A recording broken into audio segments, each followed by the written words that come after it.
This meeting is being recorded. There we go.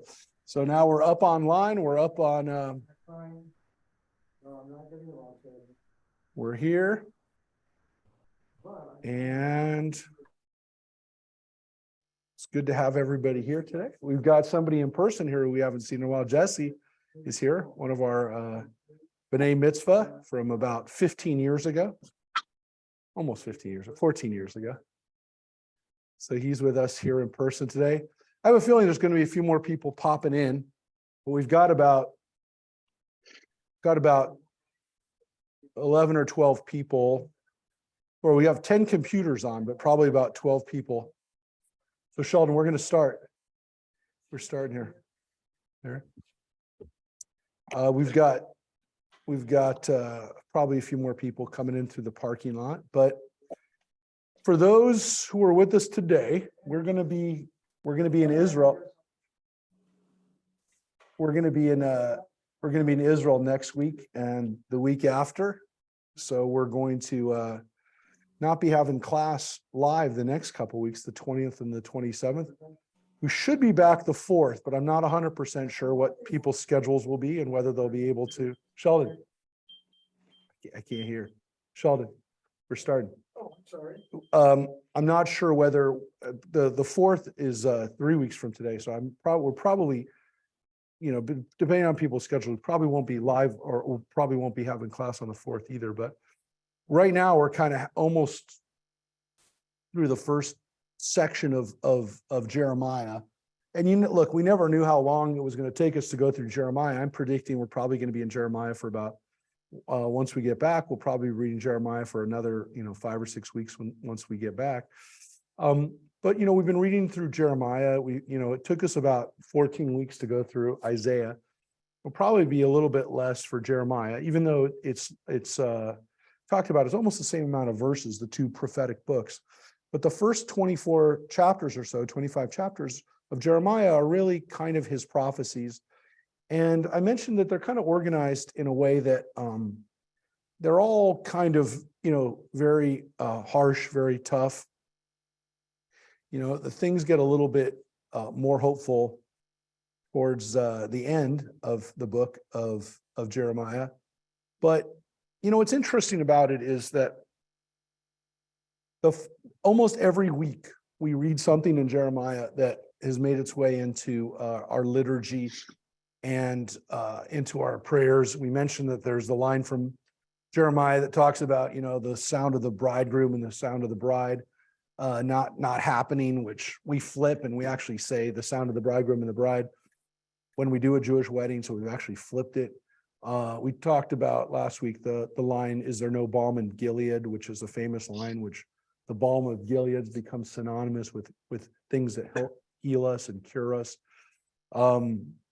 Lots of lines, almost again, every week we've had a line. We have a line this week too that's become very famous. At least part of it. Part of it isn't even quoted anymore because it's not, well, you'll see. You'll see why we don't quote the whole line. But there's a very famous line in this week's reading that we're going to read. But again, almost like the way I look at it is almost every week we're going to be reading something that you've heard from Jeremiah that's made it. And a little bit, we're going to see a little bit of Jeremiah's life. As we mentioned, the prophets usually don't talk that much about their lives. Jeremiah does. Jeremiah actually throws in a couple of scenes where we actually see him, kind of in action. And that might be because the people who edited the book and who the scribe Baruch, who was his companion, who wrote down his prophecies and who probably again narrated some of this. He had an interesting view of this because, for most of the prophetic books, there were collections of prophecies that somebody said, and some, they're scribed or we think Isaiah or Ezekiel or somebody said these things. The interesting thing about Jeremiah is we actually know who his scribe was. We know Baruch. We've read about him.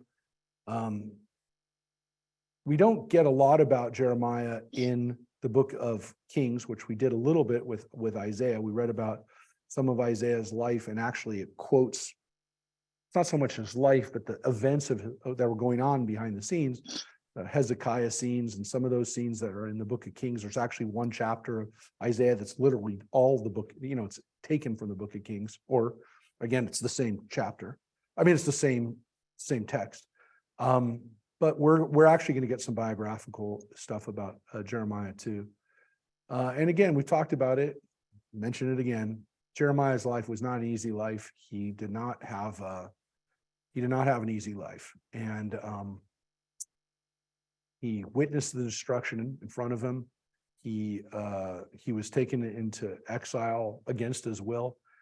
It's not really clear what he wanted to do or where he wanted to go, but we know that where he went, he did not want to go. He was taken literally captive against his will to Egypt. And so he had a tough life, but he also, again, even though he's remembered for being kind of a negative prophet, it's not so much that he's negative, it's that, again, he's very realistic and wants the people to kind of be prepared for the reality of what they're facing. So we finished with chapter 10 last week, and we talked about this line, Shvo chamarcha al hagoyim, pour out your wrath on the nations who've not heeded you. This is actually a section that we traditionally read, if you recall, at Passover. When we opened up the door, we call it opening the door for Elijah, letting Elijah in. We actually had another thing that was done throughout history, which was we asked God to essentially revisit the plague, the 10th plague on our persecutors. And so this line was actually quoted from Jeremiah as we opened up the door. Again, we don't talk about it so much today because we don't live in fear, and we don't do this very often at Seder's, but we did. And it's still in the Haggadah. It's still in the traditional text of the Haggadah. This idea of having God wreak vengeance, which, if you think about it, is really the ultimate call for somebody or for people who have no power, who are completely without the means of defending themselves and protecting themselves, to ask God to do it for them. Thankfully, we do have a means of protection today. So, and for most of us who live in America, we're also not living in fear, thankfully. So if you add up Israel and America, which makes up about 85% of the world's Jews, most of them are living in a much different situation than our ancestors lived. So that is where we left off. And today we're going to read a kind of reassembled, you'll kind of see it, or at least some people think it's reassembled, set of prophecies that Jeremiah lays out to the people. And as we see in the last few weeks, kind of harsh. So here we go. Rosemary, if you'd like to read for us. The word that came to Jeremiah from God. Hear the terms of this covenant and recite them to the citizenry of Judah and the inhabitants of Jerusalem, and say to them, thus said the Eternal, the God of Israel, cursed be anyone who will not obey the terms of this covenant, which I enjoined upon your ancestors when I freed them from the land of Egypt, the iron crucible, saying, obey me and observe them, just as I command you, that you may be my people and I may be your God. So what are they talking about, this covenant, right? It says pretty much, again, the Divrei Habrit, the covenant, which we were supposed to follow after we got freed, right? So it's normal to assume, and seems pretty clear, that he's talking about the 10 Commandments, or he's talking about the covenant made at Mount Sinai, which we really understand as the 10 Commandments. We understand those to be the covenant, the agreement that if you follow these laws, then I'll protect you. I'll be your God, and you'll have the land, and you will again, the terms of the covenant are follow the rules. I'm your God, and you'll be my people, and you'll have this land. That's the covenant. So here's the question. Was the covenant the 10 Commandments, or was it the entire Bible, or at least the entire Torah? the first 5 books. Most people, when I say most people, most biblical scholars, most people reading this today understand it to be the 10 Commandments. Obviously, in traditional Judaism, Orthodox, what we call Orthodox Judaism today, we'd say it's all 613 commandments from the beginning of Genesis to the end of Deuteronomy. And people would include in that, of course, also the Talmud and all the Jewish law, the halakha that has come out of that. The reality, though, is it seems very clear that the 10 Commandments came as a set of rules that seem to be fairly straightforward and fairly easy to, well, should have been easy to follow, much easier than 613 commandments to follow 10, but really laid out as a covenant. So, you know, think of it this way. It's like the Bill of Rights. It's easier to remember the Bill of Rights, or at least the summary of the Bill of Rights, you know, necessarily the first 10 amendments to the Constitution, to at least remember them in 1 or 2 lines, what they are: freedom of press, you know, right to bear arms. So if we go through the, you know, the Bill of Rights, you know, you'd say, oh, I can remember those. Rather than say, hey, we have to remember all of American, you know, codes of law, every law that's been passed by the federal government in the last, you know, 250 years. So again, is this the 10 Commandments? Probably. And why do we say that too? Because we're about to enter, for those who were with us Wednesday night, we're about to enter in a couple of weeks, we're going to start the book of Deuteronomy. It's pretty clear that the book of Deuteronomy is telling us that at Mount Sinai, the people took on this responsibility of following the 10 Commandments. That maybe even the famous words of the Shema, right, where it says, keep these laws and teach them diligently unto your children, which appears 2 chapters after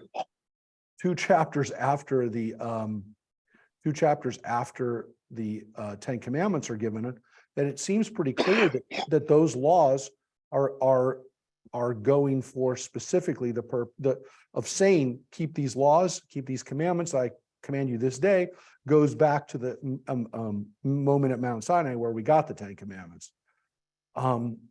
These laws, the phrasing of this, obey me and observe them, actually sounds a lot like the book of Deuteronomy, which some people think was either written by Jeremiah's family or was part of the text that was found by Hilkiah, who we think is Jeremiah's father, during the time of King Josiah.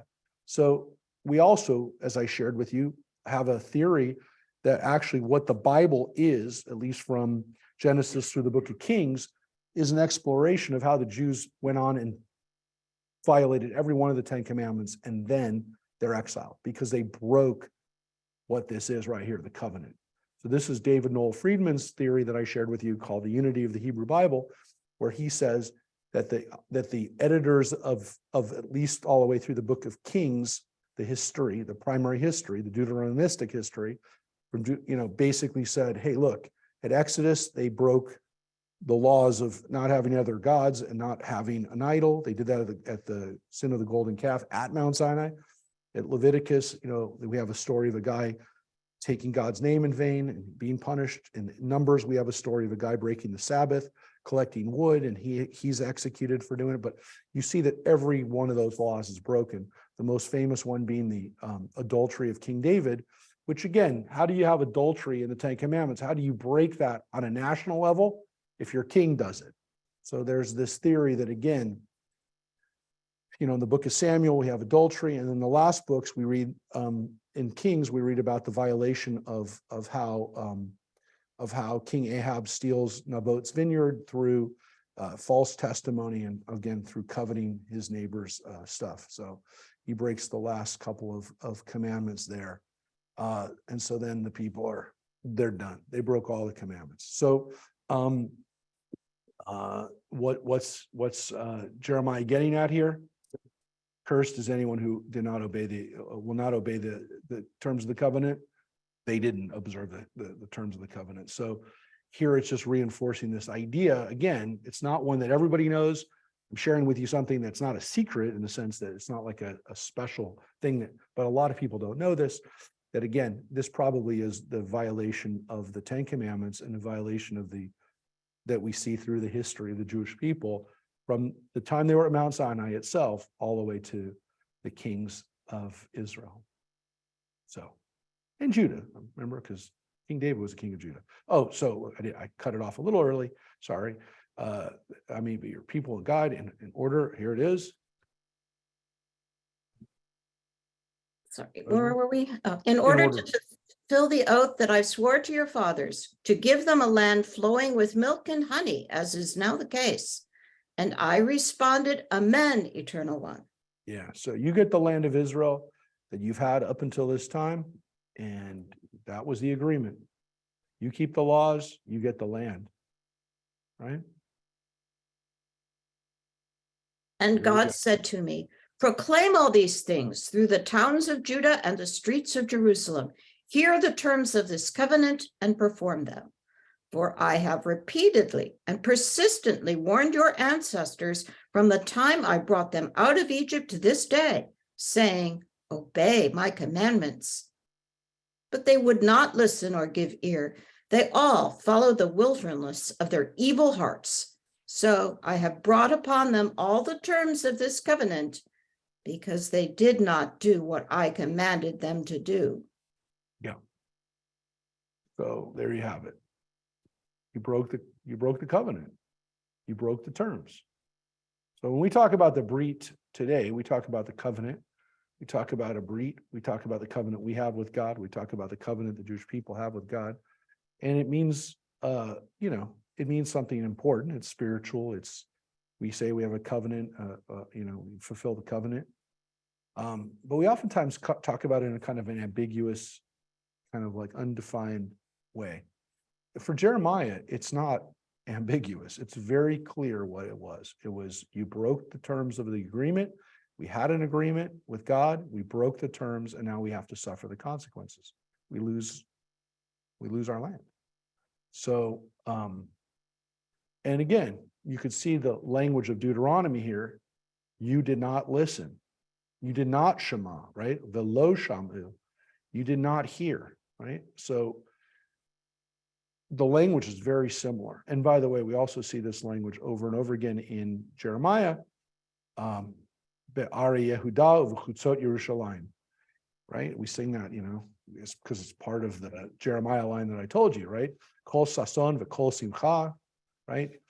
When we sing in a wedding, in the towns of Judah and the streets of Jerusalem, Be'ari Yehuda v'chutzot Yerushalayim. That phrase, again, translated as Are Yehuda are the towns, the cities in Judah, and the Chutzot Yerushalayim are the streets or the courtyards. It's translated, Chutzot are kind of translated as usually as the courtyards, because it's not really just streets, it's more plazas. It's understanding that Jerusalem is also being hit by this and the surrounding areas, right? It's the heartland of what Jeremiah is concerned with, which is the last remaining kingdom, the last remaining Jewish territory of our people before the Babylonians destroy it. So you can see it. So here we're going to, again, some of it's a little pieced together, but here is like a little bit of Jeremiah's own like personal experience. Here's what he says. God said to me, a conspiracy exists among the citizenry of Judah and the inhabitants of Jerusalem. They have returned to the iniquities of their ancestors of old, who refused to heed my words. They too have followed other gods and served them. The house of Israel and the house of Judah have broken the covenant that I made with their ancestors. Assuredly, thus said God, I am going to bring upon them disaster from which they will not be able to escape. Then they will cry out to me, but I will not listen to them. And the townspeople of Judah and the inhabitants of Jerusalem will go and cry out to the gods to which they sacrifice, but they will not be able to rescue them in their time of disaster. For your gods have become as many as your towns, O Judah, and you have set up as many altars to shame as there are streets in Jerusalem, altars for sacrifice to Baal. Okay, so Again, they're not going to be saved. They're going to cry out to me. I'm not going to listen. They're going to cry out to their gods that they were not supposed to be worshiping in the first place. And of course, those gods can't do anything. They're not real. And this is an interesting little phrase here, which is kind of a little clue to what goes on in the Bible, which kind of, some people look at as kind of a code, if you will. This is the code. It says, and it's a great phrase too. It's a great turn of phrase. It says, you know how many towns you have? That's how many gods you have, right? You guys have a proliferation of this. Now look what it says.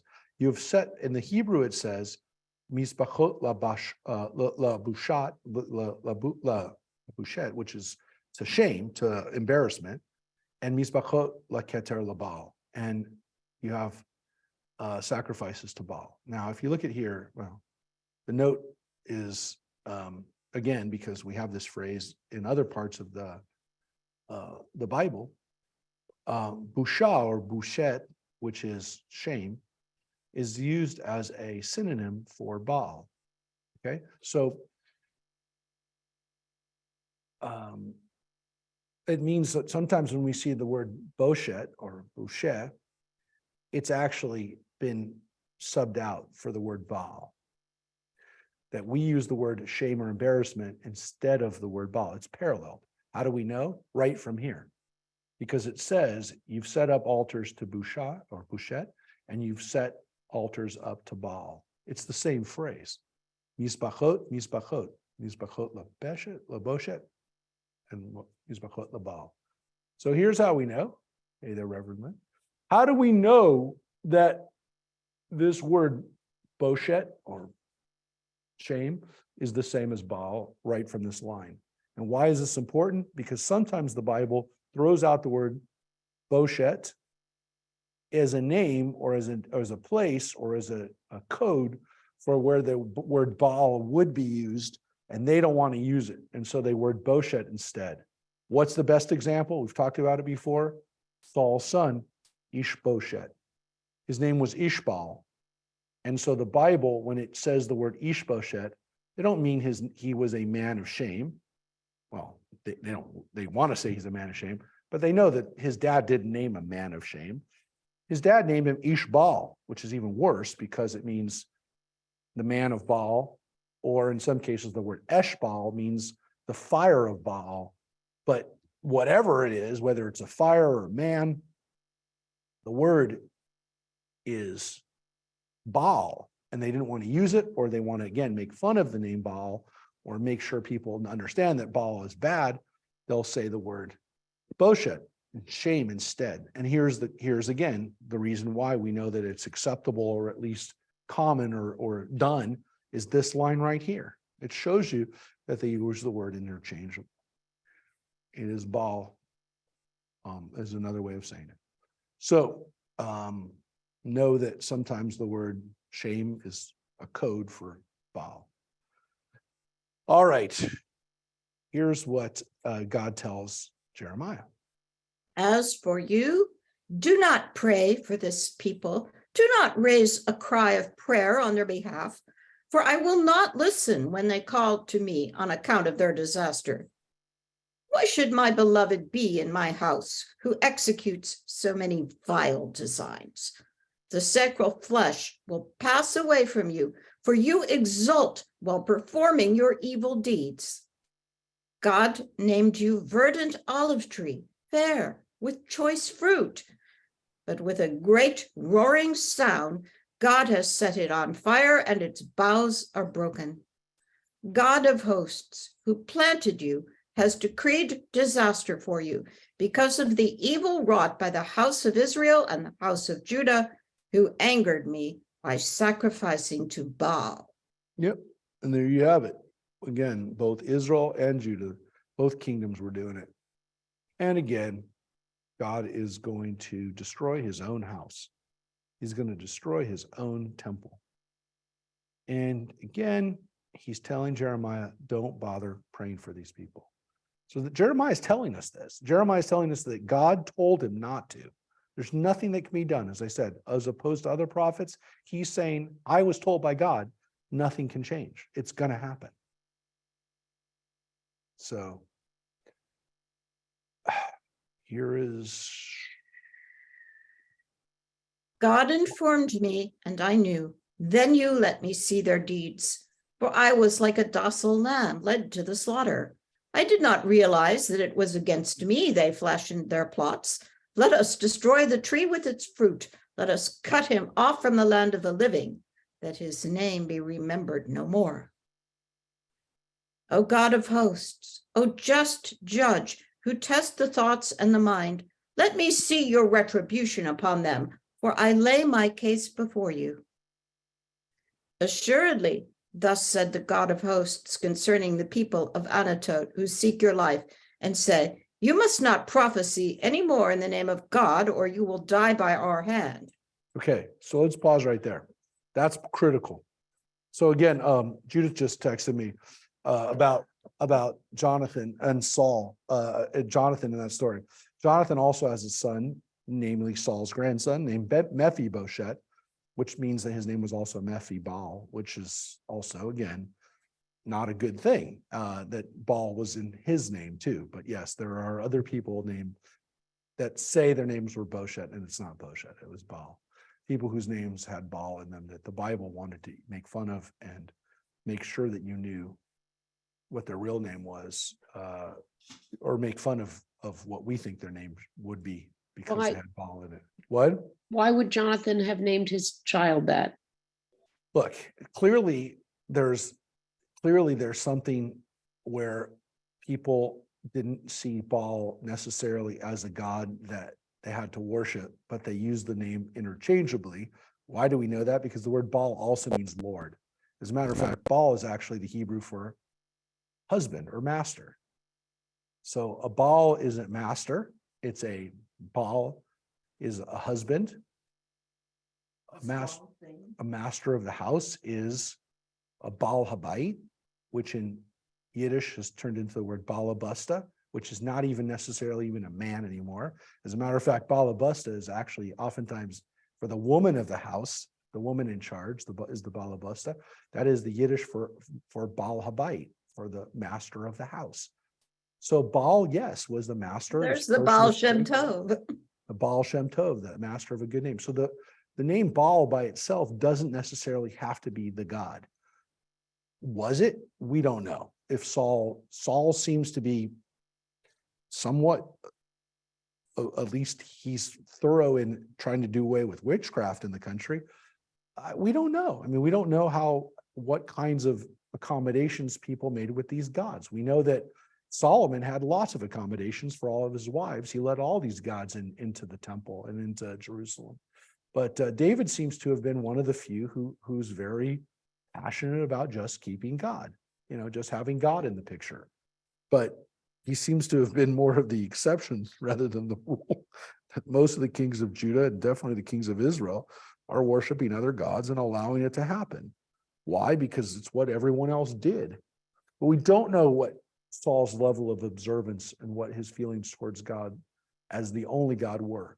We do know that he had household idols. How do we know that? Because his daughter Michal dresses one up as David and puts it in the bed so that he takes out, when they try to catch David, they actually, she substitutes him out with a mannequin. Well, if they had a god in the house that was big enough for it to look like a person, that means they had not only statues, but they had pretty big statues in their house. So we know that Saul had some kind of god, because the word they use for what she puts in the bed was the word we use for an idol, household idol. So it's not like it says she took a mannequin. They didn't have mannequins in those days. I mean, they really didn't. She took a household idol and she put it into the bed and tricked her father with it. She tricked King Saul. So by the time they bring down King David in the bed, which is what Saul said, David's long gone. Anyways, so we know that he had idols. Saul. I mean, he had at least one. So that's how we know that. But let's look at this line here, which is interesting because it tells us a little bit about Jeremiah's life. It says right here, God says to him, the people of Anatot, and if you look at the note, it says the people of Anatot are literally the local leaders, the people of Anatot, seek your life. Don't prophesy in our land anymore. Done. You're done. Get out of here. Or we'll kill you. Right? It's not like stop. We'll kill you. That's what it says. We will kill you. Hamut b'yadenu. We'll kill you with our own hands. So they told him to stop. Anatot is his hometown. We know that. We'll see it again. We'll see it a few times. He goes to Anatot. Anatot is just outside Jerusalem. It's the suburbs of Jerusalem today. It's a priestly village, if you will. It's a village where priests live and they come up to Jerusalem and they work. It's like the suburbs, even in those days. The people there tell Jeremiah to stop doing what he's been doing, otherwise they'll kill him. This is a serious issue. This is a serious issue. Jeremiah was doing his work under threat of being murdered, assassinated. He's been told, he's been warned, which means he's risking his life to do what he's doing. This is what he's just told us. So we don't oftentimes get these kinds of biographical information, from the standpoint of the prophets. We just don't get this a lot. This is not it. This won't be the only piece we get. But this is pretty troubling. The fact that Jeremiah was risking his own life, his own people were going to kill him because of what he was doing. Which, of course, he's doing God's work. They don't like it though. So God tells him and gives him some sense of comfort or some sense of protection. What does he say? Assuredly, thus said God of hosts, I am going to deal with them. The young men shall die by the sword. Their boys and girls shall die by famine. No remnant shall be left of them, for I will bring disaster on the people of Anatot, the year of their doom. Yeah. So that's the same thing there. If they'll get it, I'm going to punish them, and I'm going to punish them pretty hard. So Anatot will be brought to justice. The people there will pay the price for what they're doing. So what does that give him comfort? I don't know. I mean, there is people. I mean, it's a no-win situation. It's a terrible situation. So, he tells them there'll be vengeance for what they did to you. But, his own people are going to die. His own family are trying to kill him, and his own family are going to be punished. We assume that most of the people of Anatot are related to him. So let's look at the next chapter, which again probably has some parts of each chapter are kind of a little reorganized. You'll see some of it goes, as we said last week, some of it goes between these prophecies that are laid out like this and the traditional prophecies, right? The prophetic lines like this, you see the word, and then sometimes it goes into into more of the prose. It's not the biblical doublets. It's not the A, B, it's now A across, or B across. It's not a line where they repeat it, where the clause stops and then it works like that. All right, so let's look at chapter 12. You will win, O Eternal One, if I make a claim against you, yet I shall present charges against you. Why does the way of the wicked prosper? Why are the workers of treachery at ease? You have planted them and they have taken root. They spread, they even bear fruit. You are present in their mouths, but far from their thoughts. Yet you, Eternal One, have noted and observed me. You have tested my heart and found it with you. Drive them out like sheep to the slaughter. Prepare them for the day of slaying. How long must the land languish and the grass of all the countryside dry up? Must beasts and birds perish because of the evil of its inhabitants, who say, God will not look upon our future? Yeah, and so you can see Jeremiah. Jeremiah begins this chapter, or at least this section begins with Jeremiah talking back to God. Now, the assumption is that this, or we usually assume that this is talking about the previous text, which is that God says, I'm going to wreak vengeance back on these people. And so Jeremiah responds with, look, God, this is what's happening. And to some extent, he actually places the blame back on God, right? Because, he recognizes that they're working independently, but you put them there in the first place, God. Yeah. And why does this happen? Why does the way of the wicked, why do they prosper, right? Why are the people who do bad, why are they at ease?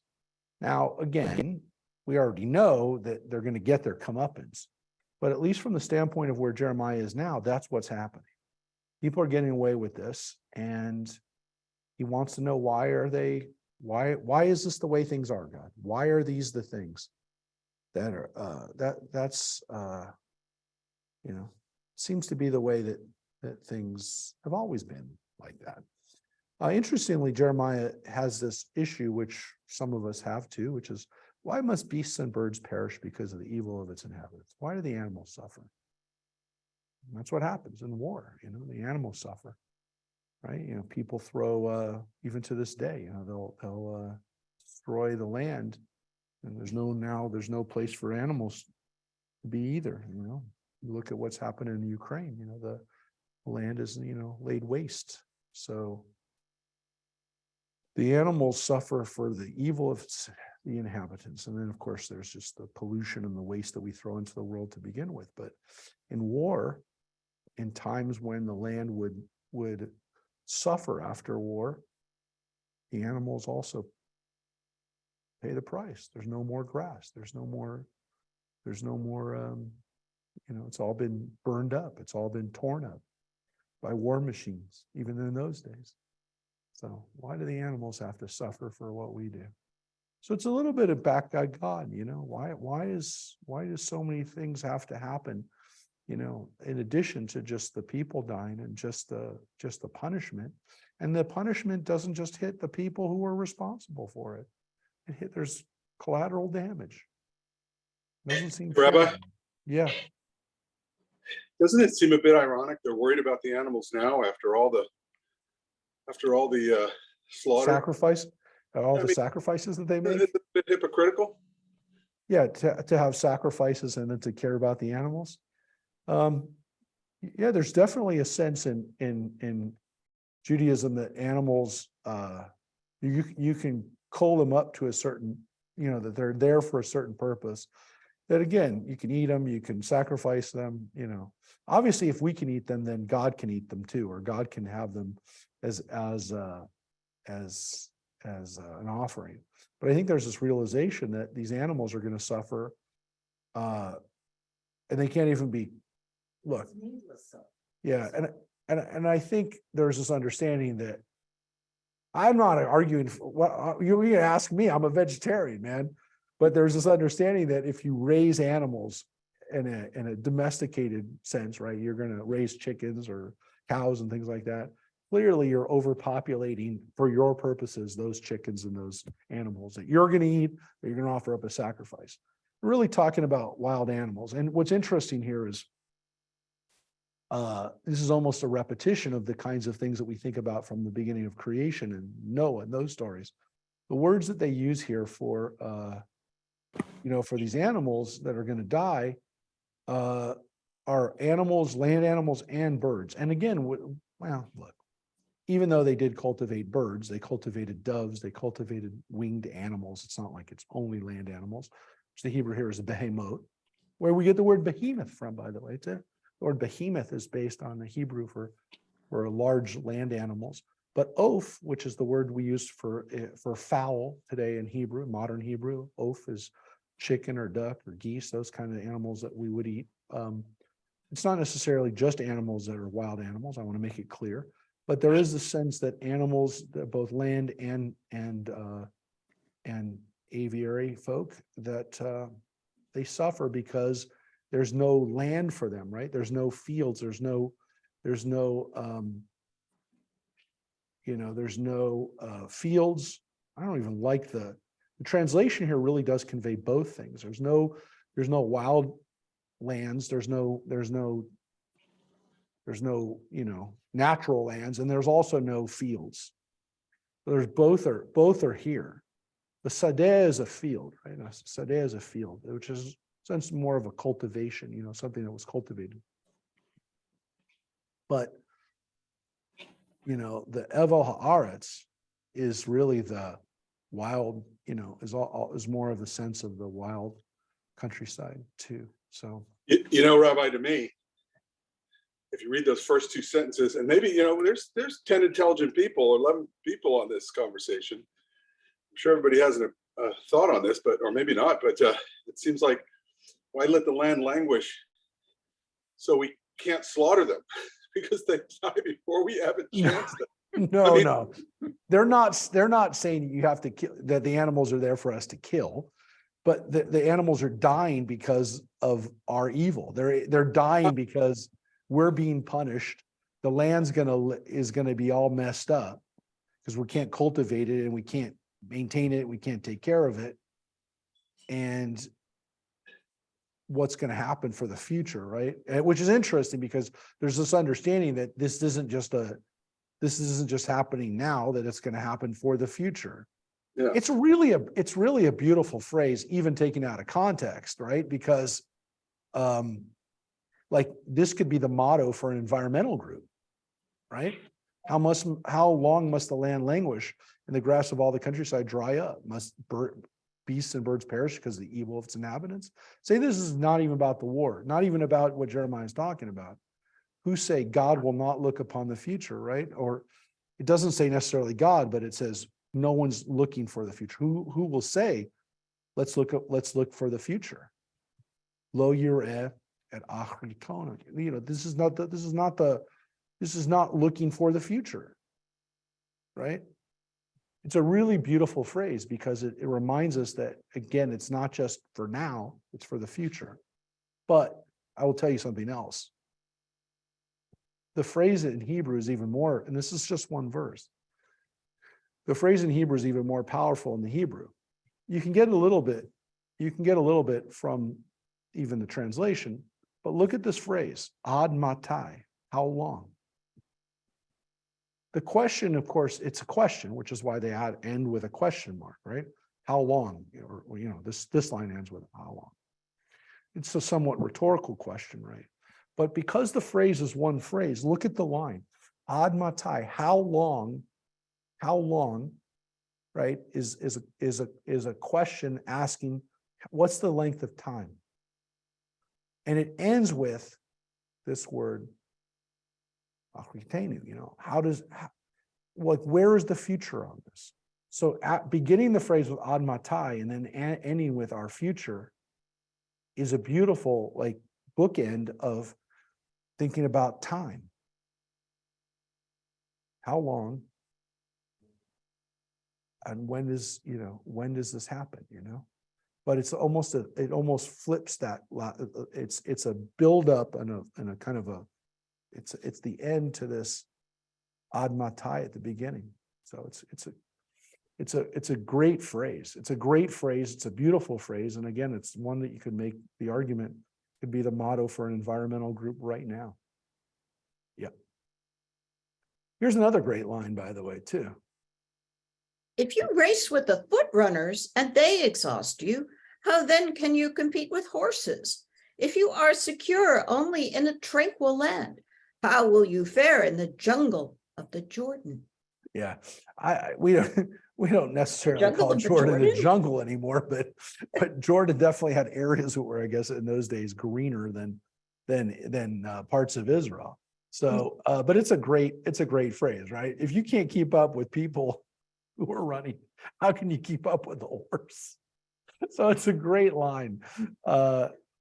It's a great line with really, you think you can keep up with these people? You think you can compete with them? Well, no. So it's a very clever phrase. It's a very clever, you know, it's a very powerful and clever phrase, use of language. For even your own kin and your father's house, even they are treacherous toward you. They cry after you as a mob. Do not believe them when they speak cordially to you. Yeah, so here he's giving it away that it's not just the people of Anatot are his family, right? They've turned on him. His own family's turned on him. I have abandoned my house. I have deserted my possession. I have given over my dearly beloved into the hands of her enemies. My own people acted toward me like a lion in the forest. She raised her voice against me. Therefore, I have rejected her. Yeah, and if you notice, the line here seems to have changed because this is now God talking about his own city, his own house, his own temple, right? Talking about us.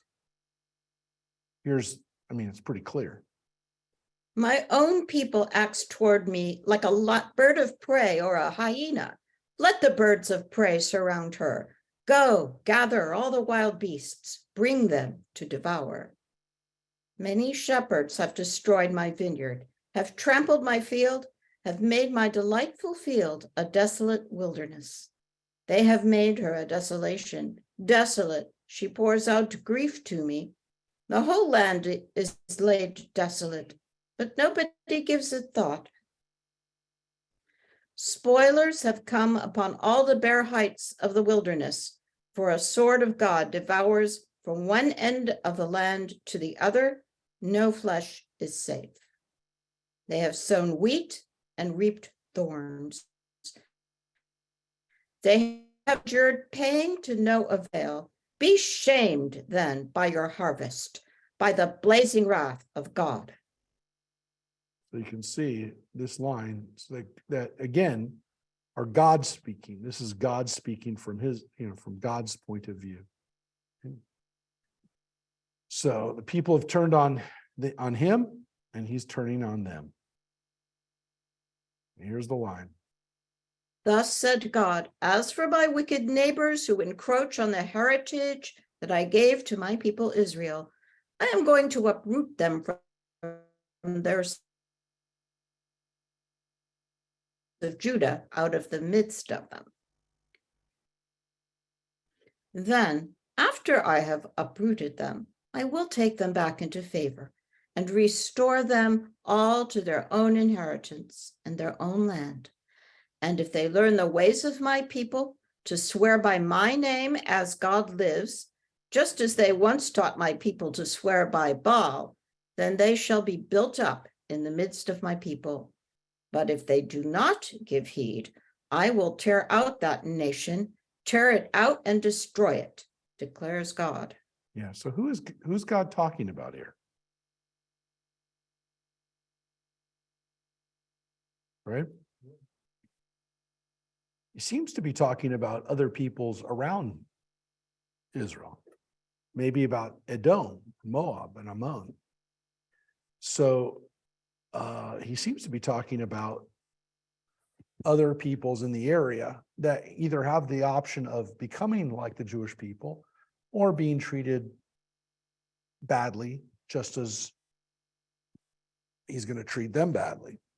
So there seems to be this understanding that there's other people at work here. And we do read later on, and we read it in the book of Jeremiah, that the Edomites, the Edom, the people who are south of Judah, took part in the raids that the Babylonians did, and ended up kind of scoring immediate successes and victories and getting, looting the kingdom of Judah. But again, they'll pay the price. Or again, if they start behaving like Jews, then they'll be able to be like Jews, which in effect is what happened to some of the Idumeans, including, as we know, King Herod, who was from the Idumean people. And at least some Idumeans became like Jews. So we don't know. But here's another prophecy. So whenever we see these words, Koamar, thus said God, thus said God, here's God said to me, here's one. Yep. go buy yourself a loincloth of linen and put it around your loins, but do not dip it into water. So I bought the loincloth in accordance with God's command and put it about my loins. And the word of God came to me a second time. Take the loincloth that you bought, which is about your loins, and go at once to Parat and cover it up there in a cleft of the rock. I went and buried it at Parat as God had commanded me. Then, after a long time, God said to me, go at once to Parat and take there the loincloth that I commanded you to bury there. So I went to Parat and dug up the loincloth from the place where I had buried it and found the loincloth ruined. It was not good for anything. Yeah. This is a very strange parable. What is One this about? that, one that people really don't quote very often because it doesn't work Not very well in surprised. synagogue or church. Story of Jeremiah's underwear. That's what this is. Jeremiah's underwear. Go get a pair of underwear. What's the business about? Don't get it wet.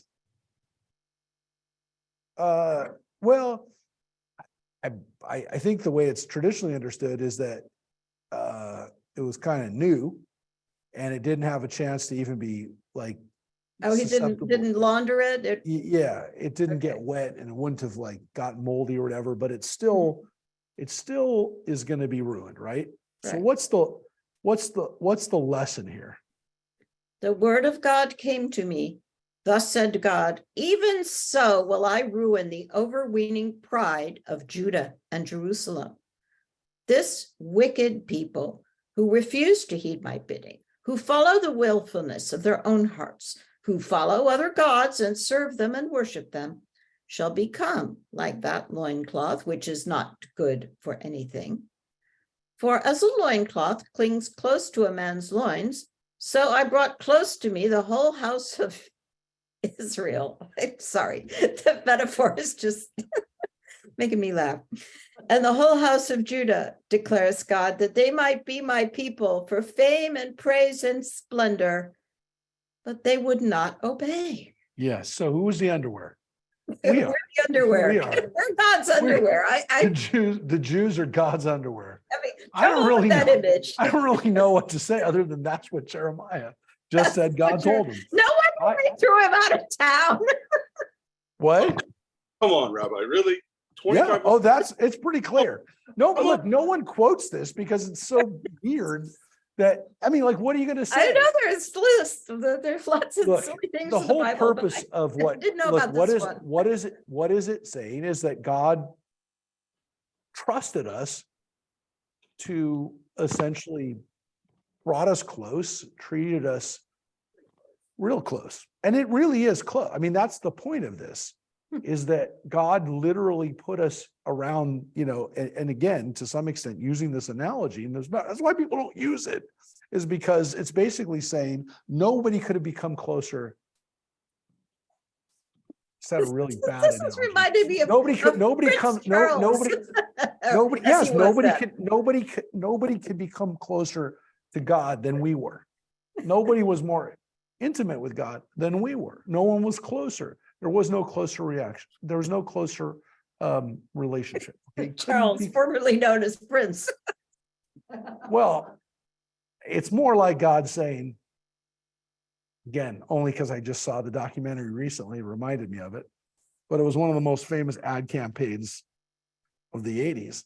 Nothing comes between me and my Calvins. There you go. Brooke Shields. So in that analogy, God is Brooke Shields and we're the Calvins, but nothing comes between me and my Calvins. That's essentially what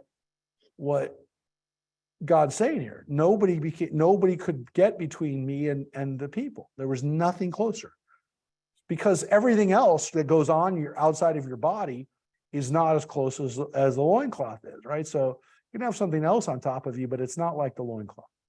So, and it wasn't like, just so you don't laugh at it and just go, that's stupid. God says that they might be my people for fame, for praise, and for splendor. So it's not like, oh, I treated you like underwear so that, I could make you dirty. I treated you like underwear because you were that close to me. It's a strange analogy, but Isaiah uses animals, he uses plants, he uses metallurgy, we're going to see right today, he uses clay. He uses every type of thing you can visualize, which is one of the things that's really special about Jeremiah is he will use every single visualization, every single kind of image to try to get you to understand what you've lost, what you're giving up, what's at stake here. And so he does everything. He speaks in every language that someone will understand. You understand clothing, you understand metallurgy, you understand pottery. I'm going to speak, you understand animals. I'm going to speak to you so you can understand it. So he tries everything. This one's the strange one. I'm not going to, this is one of the strangest prophecies or analogies in the entire Bible. But he says it so that people understand that what we had with God was something that, again, you lost that. You turn what could have been something that was closeness with God into something that now is worth nothing. So, to some extent, what works with this is the fact that at the end of the day, you're left with an unusable pair of underwear. And that's why it works. And you're going to see it with other analogies that he uses, which is something of value on one hand or something that's worth nothing. It's all a matter of, it's what you do, and it's all a matter of a moment in some cases, which is scary because something that can be worth a lot can be worth nothing in an instant. But it's very intense. Very intense. Okay, so we laugh at it, but it actually is very intense. It's so intense that if you really think about it, it almost gives you a headache. It's that kind of intensity that Jeremiah has. Jeremiah is right in your face, and he's really going to make you think, and he's going to, like I said, he's going to press your face up against it and say, this is what you had, and this is what you've lost. And it's going to be hard. So it's tough to hear, and it's very tough. You can see why people got upset with him. So this is one of the analogies. We'll see some others. And speak this word to them. Thus said the Eternal, the God of Israel, every jar should be filled with wine. And when they say to you, don't we know that every jar should be filled with wine? Say to them, thus said God, I am going to fill with drunkenness all the inhabitants of this land, and the kings who sit on the throne of David, and the priests and the prophets, and all the inhabitants of Jerusalem. And I will smash them one against the other, parents and children alike, declares God. No pity, compassion, or mercy will stop me from destroying them. Mm-hmm. And so this other analogy, this other image of vases, of bottles, being filled with wine. It's filled with wine one moment, and then the next moment, these bottles are all crashing into each other and breaking. And I'm just going to go on a rampage, and nothing's going to stop me from it. Very scary. Attend and give ear. Be not haughty, for God has spoken. Give honor to the Eternal your God before darkness descends, before your feet stumble on the mountains in shadow, when you hope for light and it is turned to darkness and becomes deep gloom. For if you will not give heed, my inmost self must weep because of your arrogance. My eye must stream and flow with copious tears because the flock of God is taken captive. Say to the king and the queen mother, sit in a lowly spot, for your diadems are abased, your glorious crowns. The cities of the Negev are shut. There is no one to open them. Judah is exiled completely, all of it exiled. Raise your eyes and behold those who come from the north. Where are the sheep entrusted to you, the flock you took pride in? What will you say when they appoint as your heads those among you whom you trained to be tame? Shall not pangs seize you like a woman in childbirth? And when you ask yourself, why have these things befallen me? It is because of your great iniquity, that your skirts are lifted up, your limbs exposed. And here we have, why do you wear underwear? So that your limbs are not exposed. Yeah, they're not talking about your arms and legs. They're talking about your other limbs. And again, what's interesting here too is that, again, these people are coming from the north. The Babylonians are coming from the north. And if you look at this meeting right here, what will you say when you appoint as your heads? Those among you whom you train to be tame. Again, there's nobody who can save you.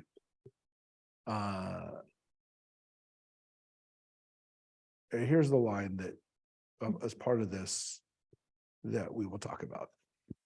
Can the Cushites change their skin, or leopards their spots?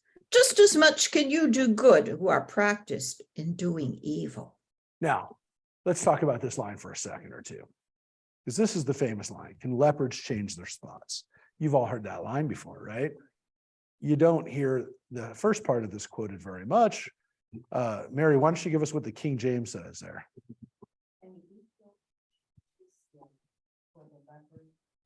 Yeah.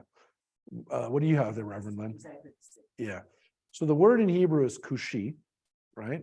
Which is African or Ethiopian. The assumption is that the land of Cush was Ethiopia, was below Sudan, was black.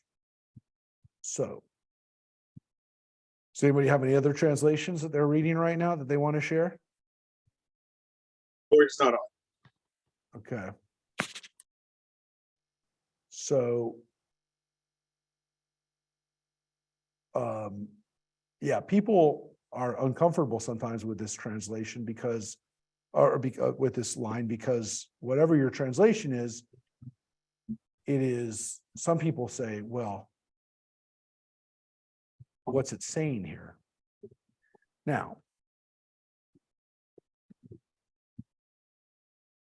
what is your note? Does your note have something there, Reverend Lynn, in your commentary? Now, so,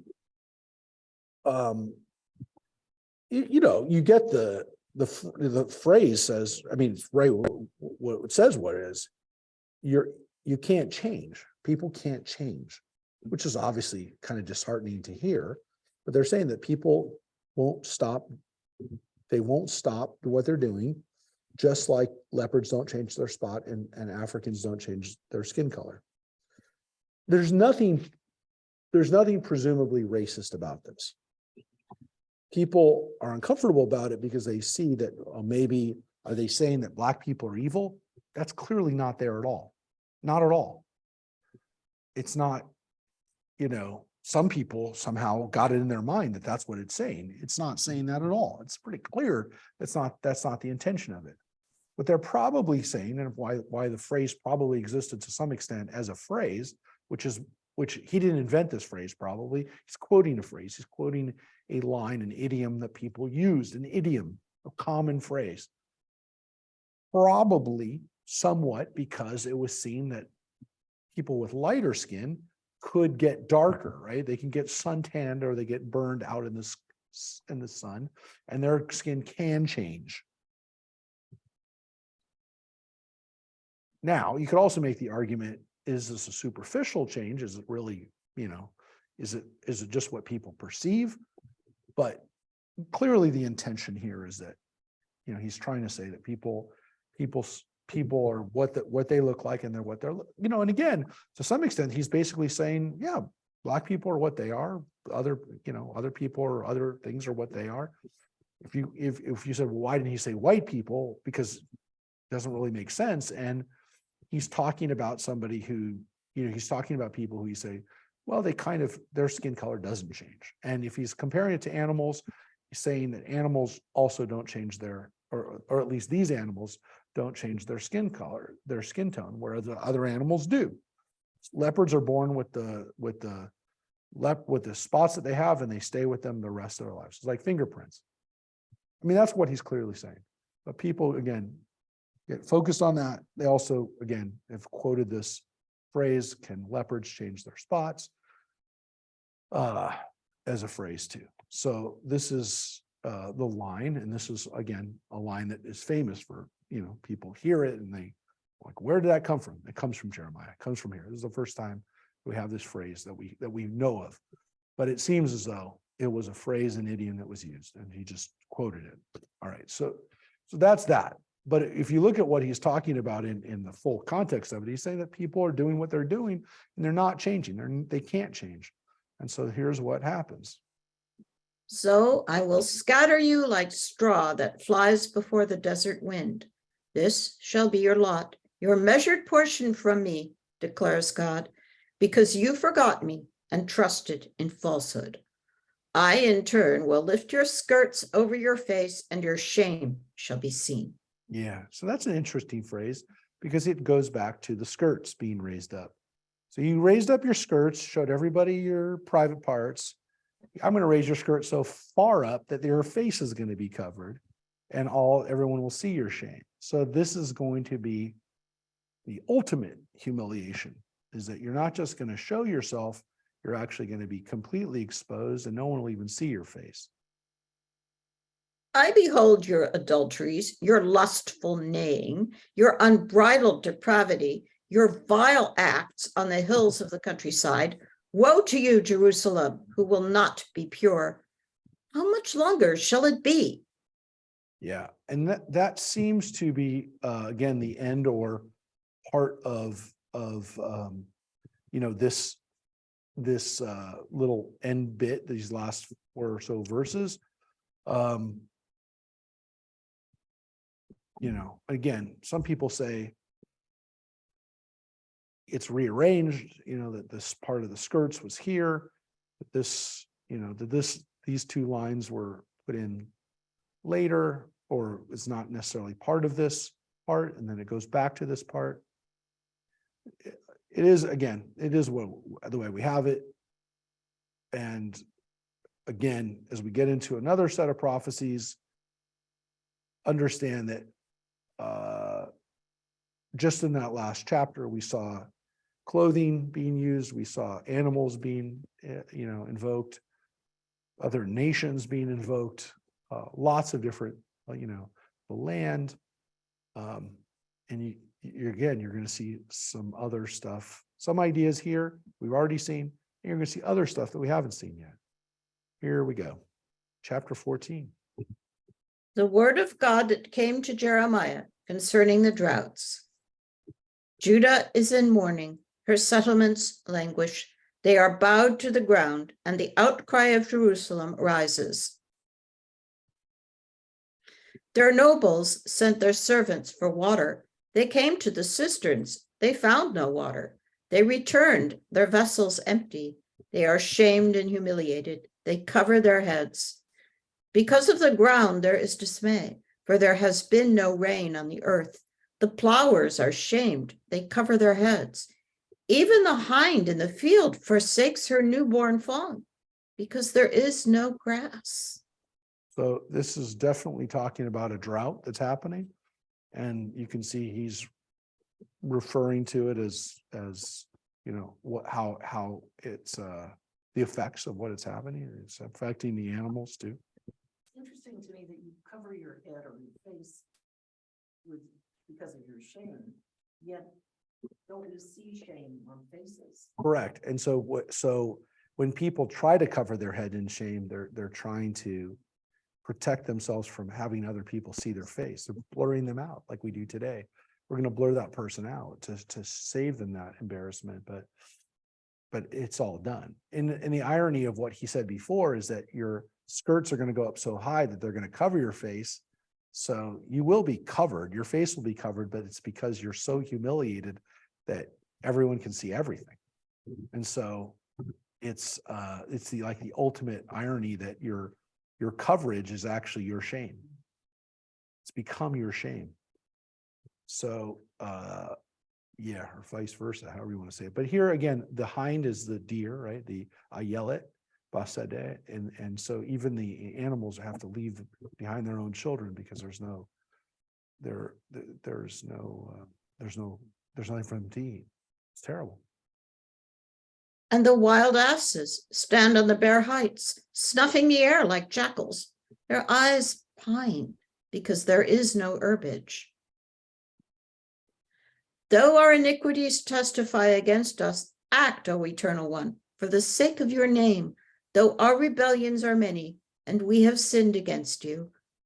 O hope of Israel, its deliverer in time of trouble, why are you like a stranger in the land, like a traveler who stops only for the night? Yeah, so here you have Jeremiah kind of praying to God, right? Asking God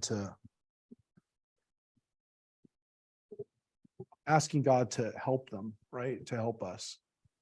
And he, it's Jeremiah, an example of Jeremiah trying to intercede for us, which he doesn't do a lot.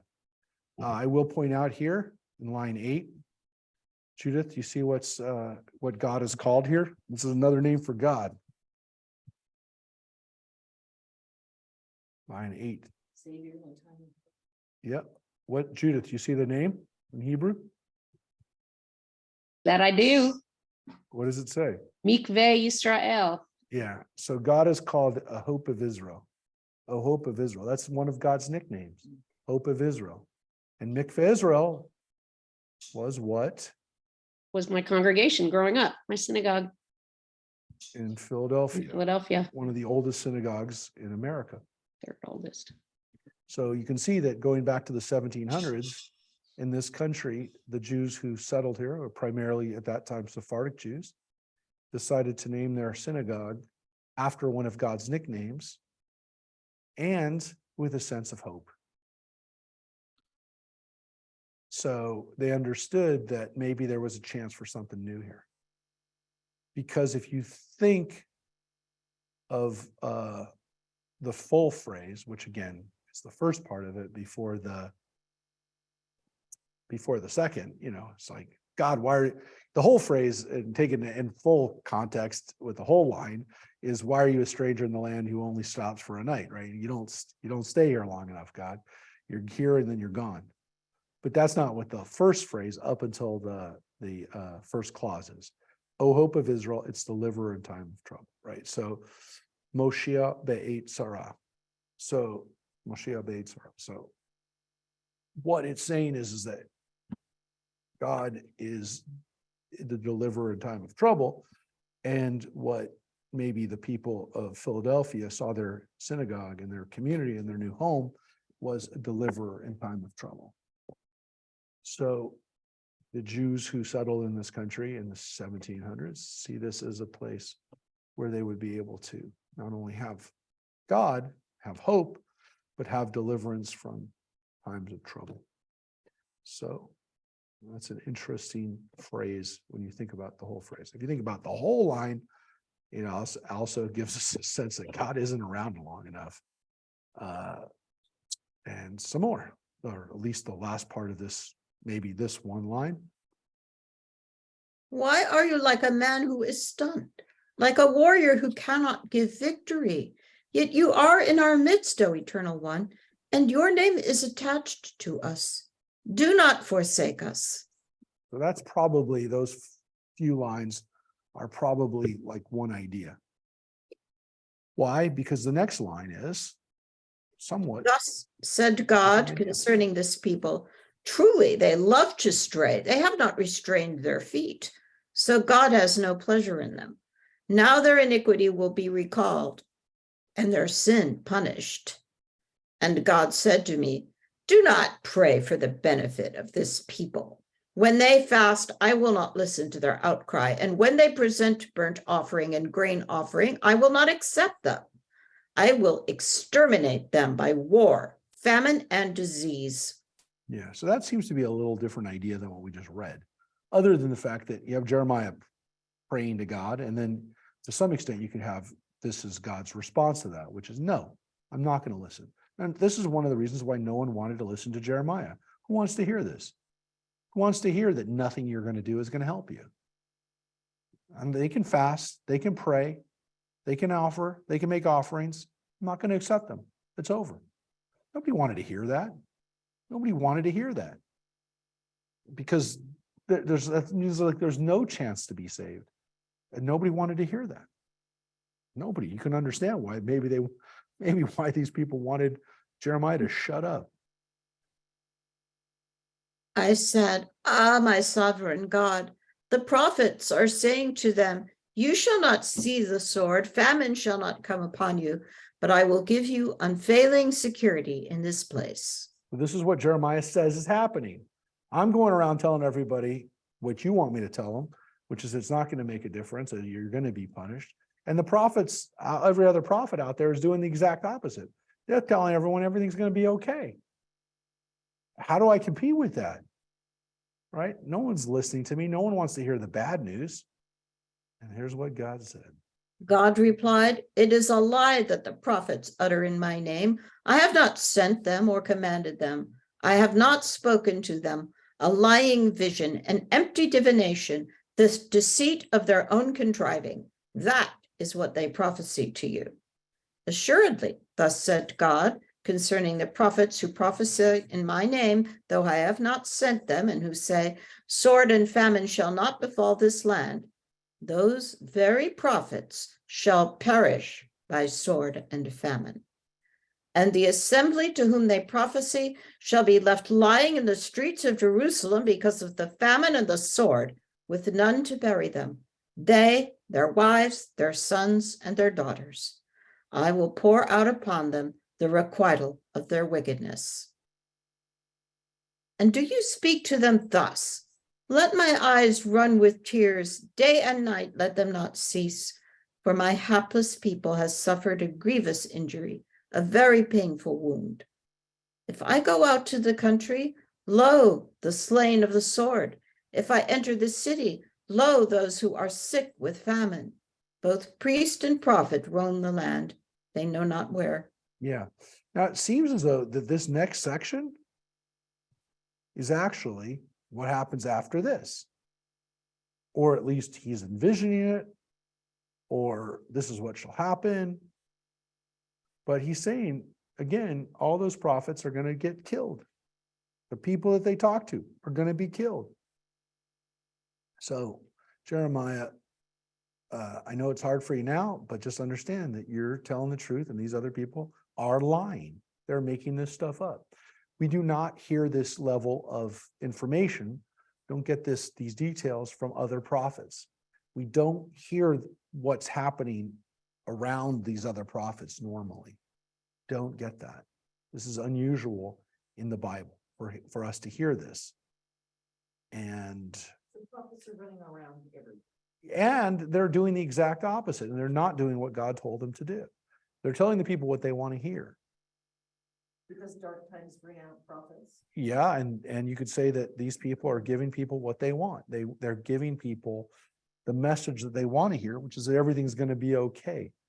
And they're giving them the sense of confidence that they're going to survive, which is only going to make it worse. So Jeremiah is trying to tell the people, accept your punishment, take it, and then, do the right thing afterwards. Your chastisement's coming. It's been due for a long time. And the prophets are saying the exact opposite, that God's going to help you. God will save you.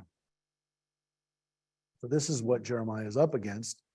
And this is why Jeremiah, again, is unique in the sense that we don't get this from the other prophets. We don't get this. We don't get this view.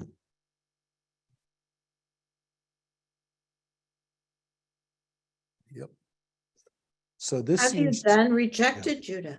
Have you spurned Zion? Why have you smitten us so that there is no cure? Why do we hope for happiness but find no good, for a time of healing and meet terror instead? We acknowledge our wickedness, O Eternal One, the iniquity of our ancestors, for we have sinned against you. For your name's sake, do not disown us, do not dishonor your glorious throne. Remember, do not annul your covenant with us. So this again seems to be after this has already happened. So that these lines here, from right here, starting here in verse 17, seem to be a different type of prophecy. Which is, it's happened. And then read the last section here. Can any of the false gods of the nations give rain? Can the skies of themselves give showers? Only you can, O eternal one, our God. So we hope in you, for only you made all these things.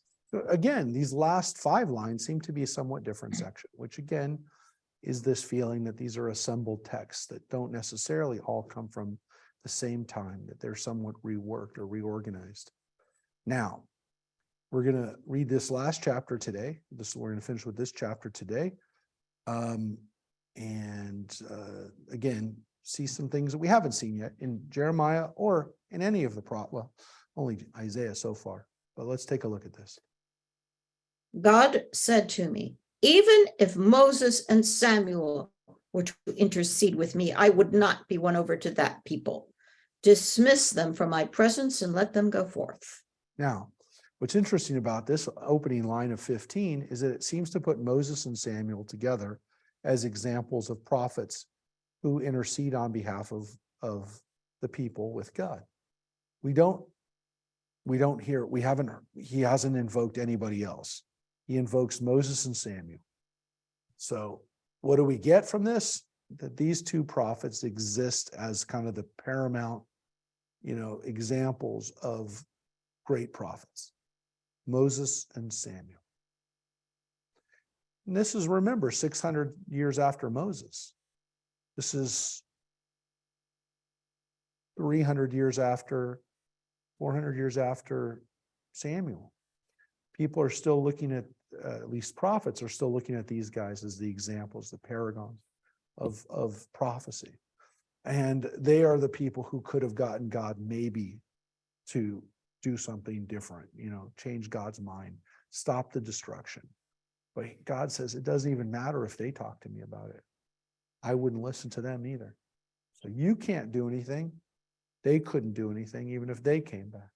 This is something that we don't hear a lot of in the Bible. We really don't see a lot of references. You've seen it already. I mean, we've gone through a lot of the Bible. Other characters, earlier characters in the Bible are often, they're not really invoked. I mean, you think that they could be, that they should be, but they're not.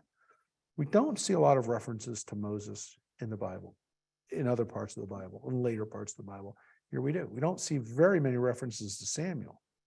This might be the first that we've seen outside of the book of Samuel where we actually have somebody saying Samuel. I think this is. So this is not common. This is not something you'd think that people in the Bible would quote other parts of the Bible. They don't. It doesn't happen a lot. So what's going to happen? And if they ask you, to what shall we go forth? Answer them, thus said God, those destined for the plague, to the plague.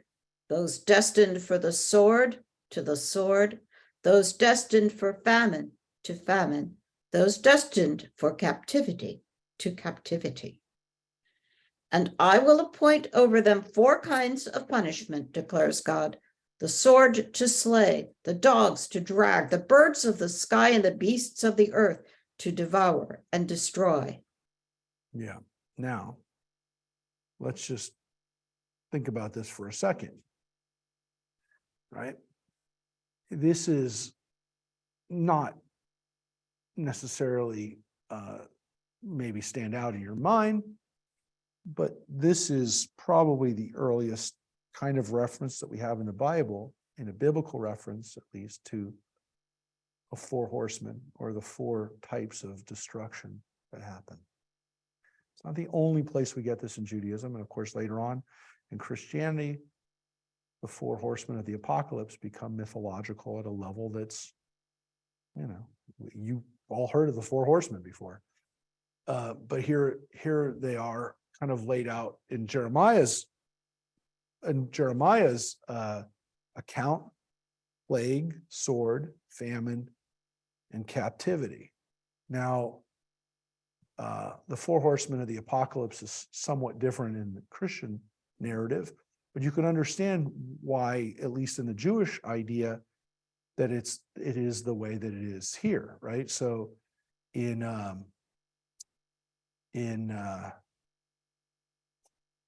the 4 horsemen, I'll just show you real quick. There is one difference. And you could probably understand why when you know a little bit about the four horsemen. In the book of Revelation, it becomes a very visual situation, because here, let me just share this up here. You can see here, Revelation chapter 6 talks about 7 seals. And when the horses come out, they're white, red, black, and green. You can see that the 4 horsemen are pestilence, sword, which is war. 3rd is famine. And the 4th there is death. Now, our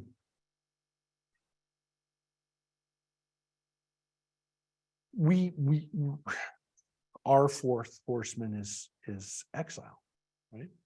Our fourth form of destruction is captivity or exile. You can see right here, right? So famine, and then we have captivity.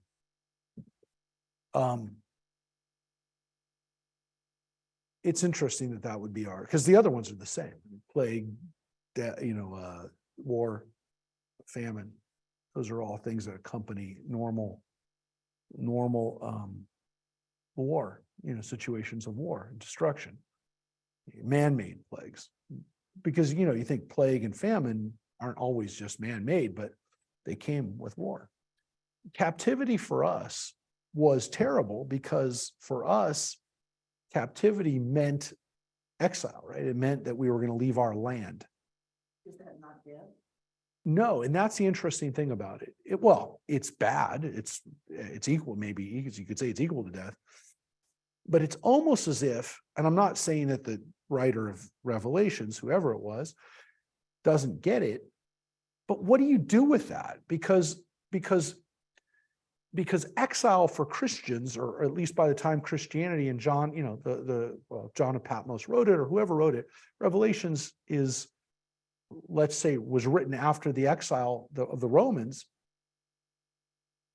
The writer is basically telling us that exile, at least by that period of time, when there already is a Jewish diaspora, and the writer may not have even cared about it from the standpoint of Judaism, what does that mean to a Christian? Exile doesn't really exist if your faith isn't connected to necessarily a land. For the Jews, leaving Israel meant leaving the temple, meant leaving their homeland, meant leaving the covenant of God promising us this land. It doesn't really matter if you're a Christian who can be a Christian anywhere. I mean, I don't want to leave my home. I'm not saying leaving my home is not a good thing, but it's not a biblical. Yeah, exactly. You're not saying, well, so I'm not saying they didn't have a good answer for it, but what they really substituted with it is death, which, I mean, what does that mean? It's all death. All these things are death. So they kind of came up with a 4th one, which was a summation to it all, or this is like, well, it's all death. Well, yeah, but all of these things are death. Plague or pestilence, right? Disease, war, and famine are all death. They're all forms of death. It was almost as if they just and there's death. Because exile really didn't make sense. It didn't really fit into the 4 horsemen in that sense. So we would see that these are the 4 horsemen, or these are the 4 forms of destruction that happened to us. And again, captivity to us is, you could say, is equal to these things, is equal to death. And again, these are the punishments. And it's saying, whatever you were destined to happen, right? Whatever was supposed to happen, it's going to happen. If you were supposed to be killed in a plague, you're going to die in a plague. It's not avoidable now. So these 4 horsemen are out, coming after you. It's done. I mean, it doesn't say here, by the way, 4 horsemen. It doesn't say the 4 horsemen. But when we see that these kinds of punishment, and then it's further.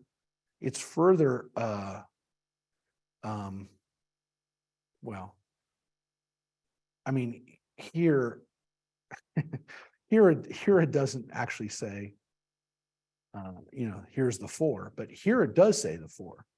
Okay, here it says Arba Mishpachot, which are the four kinds or four families. It doesn't, Mishpacha, means family, but these are the four types, these are the four genres, if you will, of punishment. So here's what it says. Again, the sword to slay. Oh, read, I guess, Rosemary. I read that. Yeah, so sword to slay, the dogs to drag, the birds of the sky, and the beasts of the earth. So it's basically saying that all of these other animals, or all these other forms of destruction that follow the sword, are all different, are all representative of the way that we're going to be destroyed. So it could be that these two ideas were originally, somewhat different, but then put together. So that verse 2 and verse 4 were put together as four things and different ways of laying this out. Look, I've always been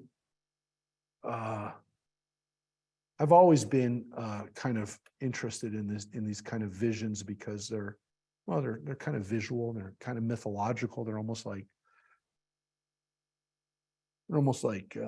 comic book. I don't mean that in a silly way. Yeah. I mean, I find them interesting, but it's interesting because they didn't leave, like they didn't become the prerogative or the domain of Christians only, because what a lot of people don't know, and again, it's not the most famous part of this, but it's actually in Pirkei Avot. It's in the Talmud. And I always thought it was interesting. It's like, don't you see that this is still in rabbinic literature at the time that Christianity definitely had it? Because Pirkei Avot was probably edited afterwards, after it was already, Revelations was already there. So, did anybody have an issue with it? I'm going to show you right now. There's a section in Pirkei Avot, towards the end of Pirkei Avot, which has what I would call kind of like interesting numbers, like 10 utterances the world were created, 10 generations, 10 trials. So we get these numbers, right? 10 wonders, 10 things, okay? And then we go to 7 things. And Pirkei Avot is a great section of the Talmud, which has, lines that the rabbis taught. They're just great kinds of, things. So 4 types of characters of human beings. These are the 4 types of temperaments. So it starts with the numbers 10, then it goes to the 7s, then it goes to the 4s. And it's a section called Pirkei Avot. If you look it up, it means literally the sayings or the chapters of our fathers. The great thing. It's a great section. We're going to read it maybe even next. That might be the thing we read after we read the Bible. But this is a great section. So again, these are 4 types. We're still in the 4s. Check this out. 4 types of students, right?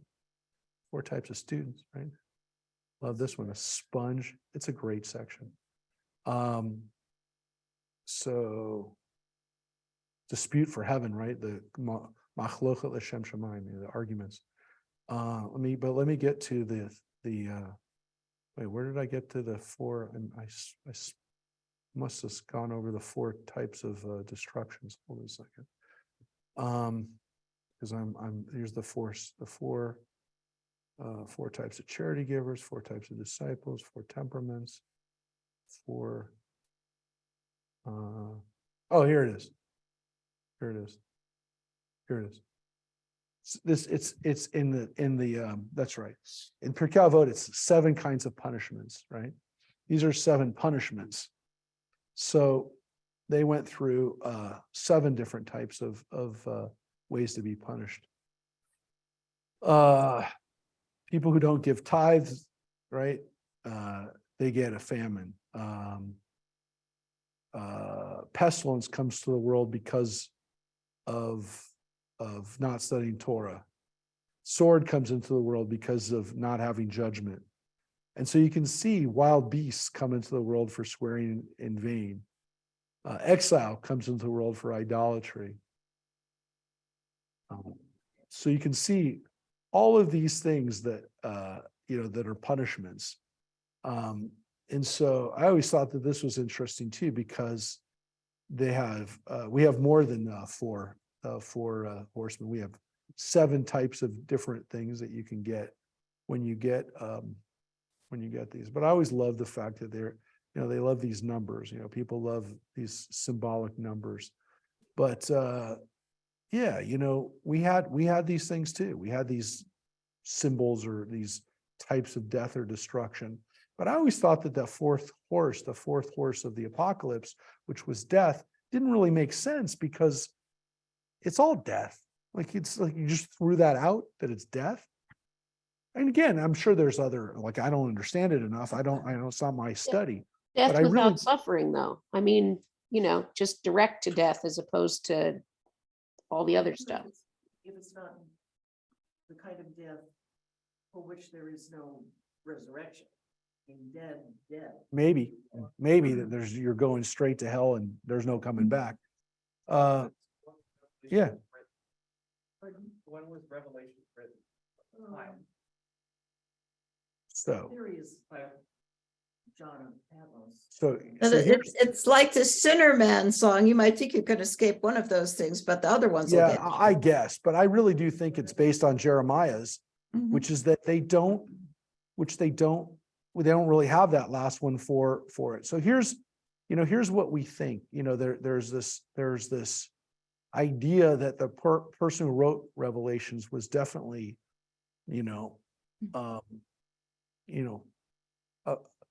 we dated around 95, right? Which is that there's a couple clues to it, that they think that the number 666, which was there in the story, which we all know the number of the beast, is actually a code for the name Nero. And it actually is talking about Nero. But that doesn't mean that it was actually written during those times when Nero was alive. So again, there was a widespread belief that Nero would come back, which sounds a lot like Elvis, but Nero was kind of seen as like the worst guy possible because he killed a lot of Christians, and that Nero wasn't really dead. But again, we're not sure. But there is a feeling that, it was a good 30 to 40 years after Jesus lived, which by our standards doesn't seem really a lot of time. 2,000 years have passed since Jesus lived. Suggest that parts of it perhaps were written before the fall of the temple. Correct. So if it happens in 65 or in the 60s, that's before the temple was destroyed. If it's dated from 95, and that's why it's critical, whether it's 30 years later or whether it's 50 years later or 60 years later, because if it's 60 years later, it was written by people who already knew the temple was destroyed. So the question is, was it destroyed or was it not destroyed by the time that it was written? I think people kind of nowadays tend to think that, that it was written by people who knew that the temple was already destroyed, but I never read. difficult. It's difficult to read. I find it, like the worst versions of nightmares that people have, which, sometimes they make, people like watching horror movies. So there are people who are intrigued by it. I think it's interesting. Over half the references stem from Daniel, Ezekiel, Psalms, and Isaiah, which shows you that they were basing it on Jewish texts. It's not like this guy was just making this stuff up. He took those things. What's interesting is I think there's actually it says right here, Revelations was among the last books accepted into the Christian biblical canon. And to the present day, some churches derived from the East reject it, which means that not all churches even read the book of Revelations. It says Eastern Christians became skeptical of the book as doubts concerning its authorship and unusual style, reinforced by aversion to acceptance by the Montanists and other groups considered to be heretical. The distrust of the book of Revelation persisted in the East through the 15th century. So you can see that some of them really did not like it. And it was, no matter what, it came late as an accepted part of Christian canon. But I do think that it's interesting that there's probably even a reference here to, I'm reading that to you and you don't even see it. Sorry. It's right here. It shows you that some people did not think that it belonged in the Christian Bible. And I do think that it's interesting that while it says, that it uses Daniel, Ezekiel, Psalms, and Isaiah, I also think that there's a little bit of Jeremiah in there too. The references to Jeremiah are not as pronounced or as quotable, but I think this line right here from Jeremiah is very much if this is not the most famous part of Revelations, it's one of the most famous parts, and I think it really is. This is the first time we have it outlined like these. Okay, so it's 3 out of the 4, but again, I think the 4th was really replaced with captivity, with death, because what captivity doesn't mean the same thing to Christians who don't see this as being resettled as necessarily end of all things. I mean, look, there are Christians who are people throughout the Roman Empire who moved from one place to the other, including Roman senators and Roman patricians who moved from one place to the other, who didn't see it as the end of the world. For Jews, that was the end of the world. Being taken out of your country and having your temple destroyed, losing your homeland was saying you're done. You're punishment. You're punished. So To go back to what you were saying, that's why I think they replaced captivity with death. That's why I was asking about the time. Yep. Because I'm like, at that time, they were all getting executed. So to them, death is bad because that was the worst thing they could imagine. correct. For them accepting Christ meant you would die. 'Cause that was what the Romans were doing at the time. It could have That was the closest equitable, awful thing than to being removed from your homeland by force. And if you're already Christian, then exile again, There is no exile. just doesn't work. Doesn't work. But also that, because that was the release, because the Christian friends I talked apologetics with, the 3 previous horsemen, they don't kill you, they just bring it. So they're talking about the bringer of war doesn't kill you in the war, he just brings the war so that, like destroys your home, ruins the land, all that stuff. So you're going through this land, watching the world fall apart as, pestilence comes in, lack of food, lack of water, lack of supplies, destruction of war.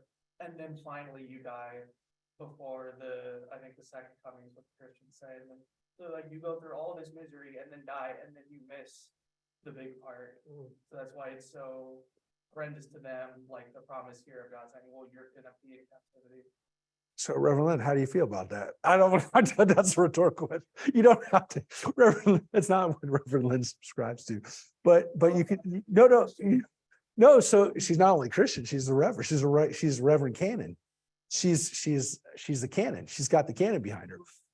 So I will tell you that when you think about what happens when a person is steeped in that, the mythology then has to be explained. So yeah, that's why I said I'm not going to be one to comment on what somebody has told you. And again, that's what they're taught, and that's what they believe, and that's how that's why death is there, because.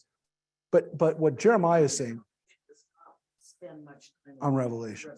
No, it's definitely in the more evangelical forms of fire and brimstone where this is.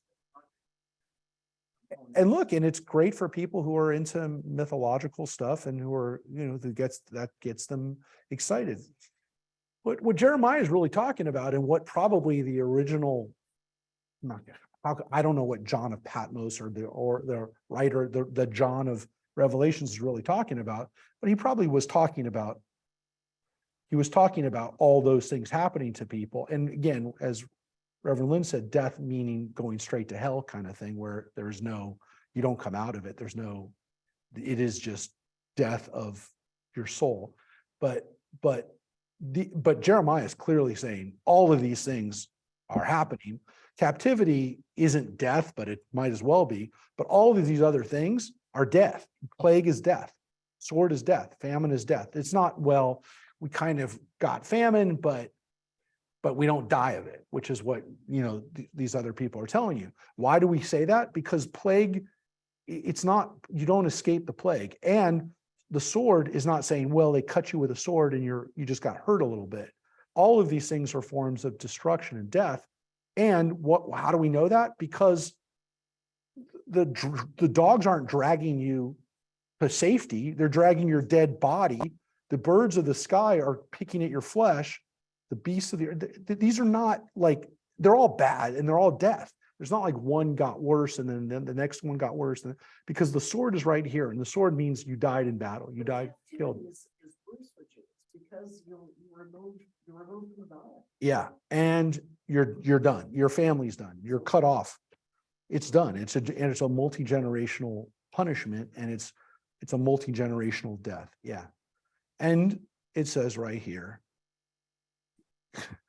I will make them a horror to all the kingdoms of the earth on account of King Manasseh, son of Hezekiah of Judah, and of what he did in Jerusalem. And what he did in Jerusalem is he sacrificed his own sons. He sacrificed he offered up his own children in human sacrifice. And this was the son of a good king. Hezekiah was a good king and knew better. And his son did the exact opposite. He actually sacrificed his children. So again, that was about 100 years before. It was about 700s when that happened. But who will pity you, O Jerusalem? Who will console you? Who will turn aside to inquire about your welfare? You cast me off, declares God. You go ever backward.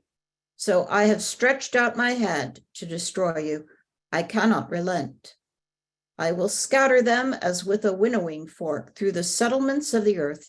I will bereave, I will destroy my people, for they would not turn back from their ways.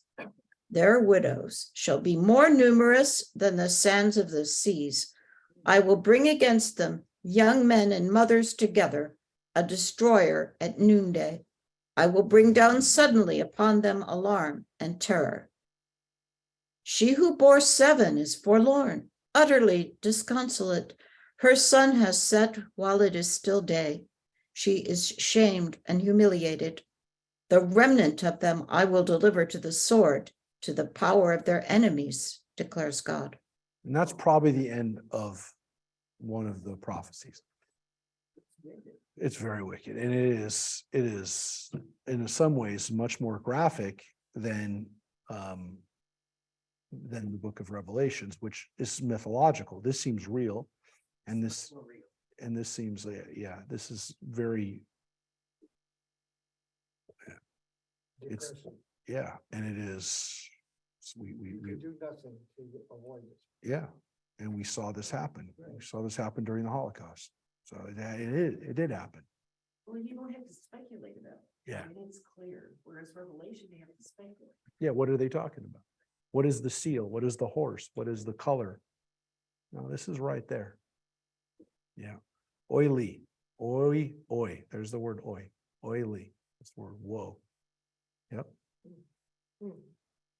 Woe is me, my mother, that you ever bore me, a man of conflict and strife with all the land. I have not lent and I have not borrowed, yet everyone curses me.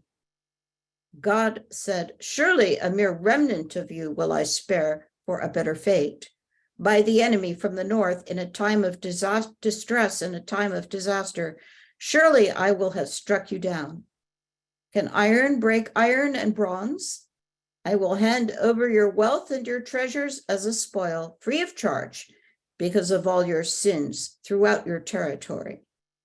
And I will bring your enemies by way of a land you have not known, for a fire has flared in my wrath. It blazes against you. O Eternal One, you know, remember me and take thought of me. Avenge me on those who persecute me. Do not yield to your patience. Do not let me perish. Consider how I have borne insult on your account. When your words were offered, I devoured them.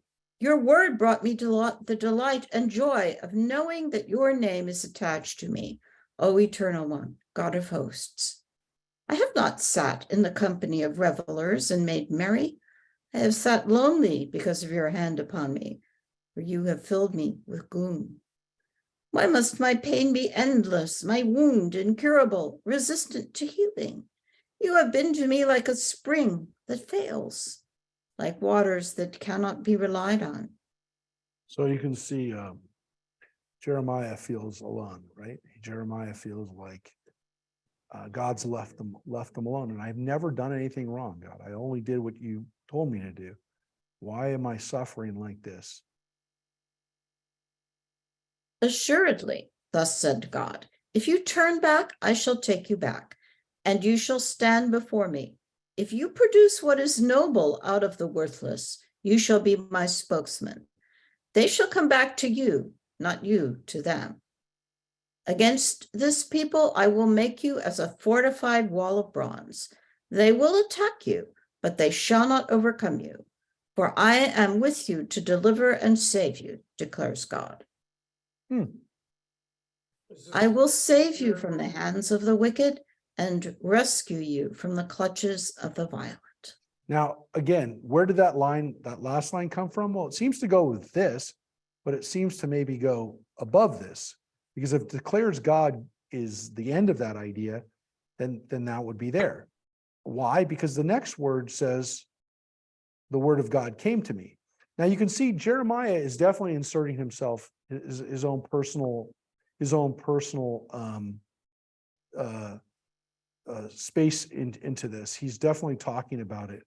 I mean, the next couple of weeks that when I come back from the trip and we're able to do this, and again, for those who were not here at the beginning, we will come back to this. And for the next few weeks, again, we're going to be reading Jeremiah's prophecies. And again, there's some that are really, really, really famous. There are lines in here that are very powerful. One of the ones that we'll read probably in a couple of weeks is this one in chapter 18. We'll probably read maybe next week, the next time we come back.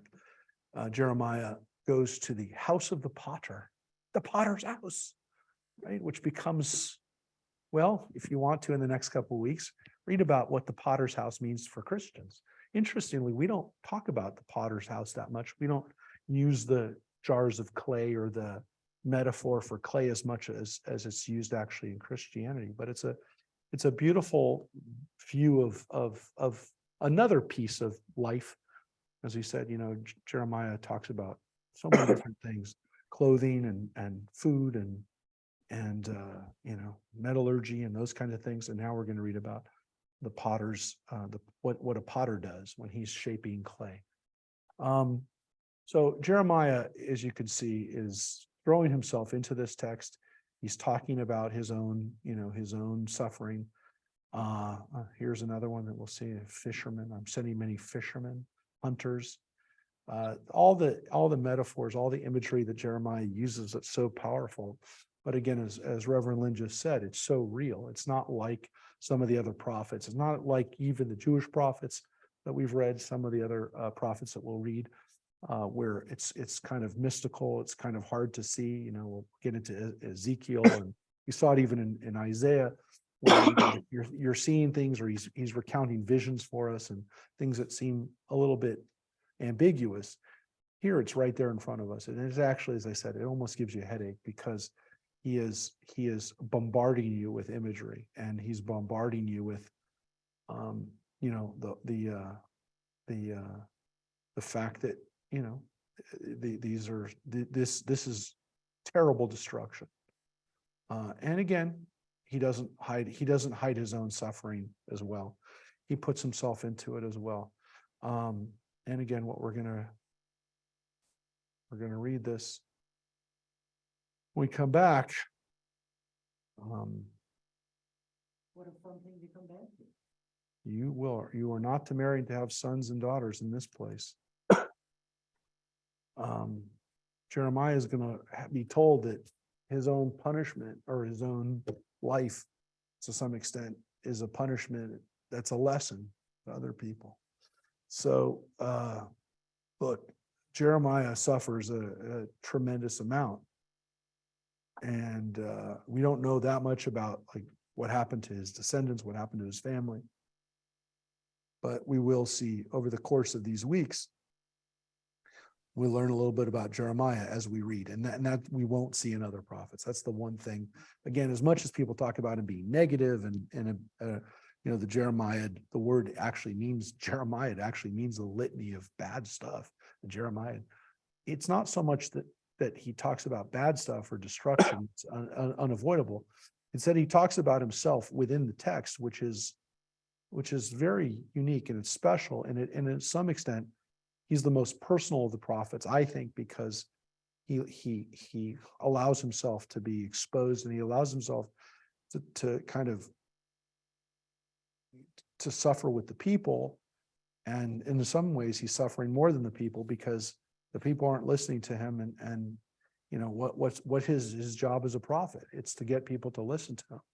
And he says, you know, God says to him, you know, you're, you know, they're not going to overcome you, but they're going to try. They're not going to stop. And he, you know, his words to God are, you know, God, why are you not giving me the sustenance I need? You know, you've been to me like a spring that fails, like waters that cannot be relied on. That's him talking to God. He's talking to God right there.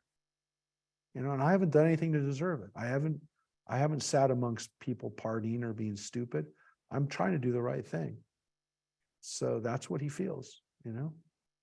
So God tells him, I'm going to be with you. But it's very hard for him, obviously, to keep hearing that and to know that in the meantime, he's got to suffer. So this is the Jeremiah that we're coming into contact with. And again, we don't know for sure, but we think that what Jeremiah is writing about was written, or at least was copied down during his lifetime as he's saying it. And there's no reason to believe that this is like somebody projecting what Jeremiah would have said, like we have sometimes with Isaiah or some of the other prophets, that this is exactly what he said and this is what he felt. There's really no reason to deny it. What? Yeah, well, we know he had a scribe because it says he had a scribe. And he gives the scribe credit. His name is Baruch, and we know about him, and we know that he relied on him as a friend and as a scribe. So again, he says he's alone, but he does have some people that are helping him. And it seems as though Jeremiah, what he meant by being alone is that, you know, no other prophet was doing what he was doing. Even if he had some people who believed him, the majority of people don't. So maybe he's exaggerating a little bit, but he definitely feels that he's alone. And he definitely feels like he's the only prophet doing what he's supposed to be doing. So again, I promise you, it's not all negative. It's not all sad. You're going to see some of the more hopeful things in the Bible actually come out of of Jeremiah too, which is interesting because again, you know, he's the first 25 chapters, he is pretty negative, but it's not all negative. And maybe it makes his hopefulness at the end, even I think to some extent more powerful and more appreciative, because we know what he's also likely to say. And as I want to say it again, we believe that it was all written by him. It was not like there's two Isaiahs and one is completely in one realm and one's completely in the other realm. We have every reason to believe that every word of this was written by Jeremiah. There are very few biblical scholars, I don't know of any legitimate biblical scholars, who think that any part of Jeremiah was written by somebody or spoken by somebody who was not Jeremiah. So from the beginning of the book to the end of the book, it seems as though this is the words of one guy. So that's also pretty significant, because if Isaiah is written by two different people, even though it's 66 chapters, you know, 40 of those chapters are written by somebody else, and the last 26 chapters are written by somebody else. So this is quite a lot of text from one guy. This would be the person that we have the most from. Even, you know, again, I mean, there's really no comparison. All right, folks, I will miss you and see you when we return from Israel. Again, I'm not sure if we'll have class on the 4th. It's probably not going to be the 4th because I realize a lot of people are going to be gone, in which case we'll be gone 3 weeks, but it'll be either 2 weeks or 3 weeks. We'll let everybody know. We'll send out an email to everybody to let them know. So The second week in July 11th might be the first time we're back. But we wish everyone a great summer in the meantime. And thank you. And wherever Before we else go, we will be at Joyce, services on Friday night with Rick. Yes. yeah, Joyce reminds me everyone should vote in the. Oh, yeah, that's ABA right. portal. Thank you, Jeff. Yeah, Jeff is the counter of ballots. So if you're Yes. as a member, please get in your votes by Thursday. Thank you for reminding me, Jeff. Can Yeah. you, He's the bring them counter. to the meeting? What? Can you bring them to the meeting? Jeff? Yes, Jeff? I would think you can. And what about the movies this week, eh? The movies are tonight. Yes, thank you, John. Tonight and Wednesday night, we have class. We have Torah class, we have Numbers, the book of Numbers. But yes, tonight we have the movie Soul Doctor, which is about Shlomo Karlebach and Nina Simone. It was a musical. It is a musical. The movie is the musical, the story of the friendship between Nina Simone and Shlomo Karlebach. And then Thursday night, we have a movie, which is the Persian Lessons, which is a Holocaust. It's a story that takes place in the concentration camps, where a guy basically is forced to teach his German commandant, his Nazi commandant, Persian. He's teaching him Farsi, but he doesn't know Farsi. So he has a book on Persian, a Persian book, and from that he lies and basically says he knows Persian. The guy keeps him alive to have him teach him Persian, Farsi, but he doesn't know Farsi. So he has to basically invent a language and teach the guy a language that he has to invent a language. And so that's it's a true story. So I've But heard come to good the things about it. temple meeting and not to the movie. Yes, you can do both. You can You vote. can't do both. They're both at 7 o'clock. I know you can vote and then go to the meeting or be at the meeting and vote. I don't know, folks. We couldn't do anything about it. The Lemley was only doing this is the only days that they're showing these movies. I couldn't do anything about it. The Soul Doctor movie, it's only played in 2 theaters the whole time, and it's only playing for 1 day. Look, I don't understand what's going on, folks. I'm only telling you that the Lemley is only showing these movies 2 times. And one of them, they're only showing in 2 theaters in the entire city. Our place tonight, Soul Doctor is only in our place, and it's at the Royal, or the one in the city, one of them in the city. I don't understand why. I don't negotiate these things, and I apologize that I can't get the movies for longer or for more screenings, but there's definitely things going on in the movie business right now that I'm not privy to, but I'm glad that they're doing them out here. And I appreciate the fact that Greg Lemley is doing them out here. And I was told by several people in the that were lucky that we're getting these movies. So that's it. So folks, I doing my best. The Soul Doctor is only going to be at requested the following locations specifically for this event. There's 3 places. I think they only ended up doing it 2: the Lemley Monica, the Lemley Newhall, and the Lemley Town Center in Encino. I only think it's at 2 of them, but they may have changed it. I know. I mean, please, I'm doing my best to keep them open. I'm trying to have them do movies that we'll like, and I don't know what to tell you other than I've been told by people at the LA Jewish Film Festival and other people that I work with in the movie business that we're really lucky that we're getting these movies to begin with. So I'm going to keep promoting them and keep letting you know when they're out there, and they're in our newsletter and our emails. But again, hopefully we'll see it tonight. I'll be at the Soul Doctor tonight, and I will not be at the Persian Lessons, but I'd like to see it. And again, everybody, we'll see you. We'll see you a couple times. We have opportunities this week. So thanks everybody for being here. Thank you. Take care. Everybody. Thank you. Thanks everybody. Bye-bye.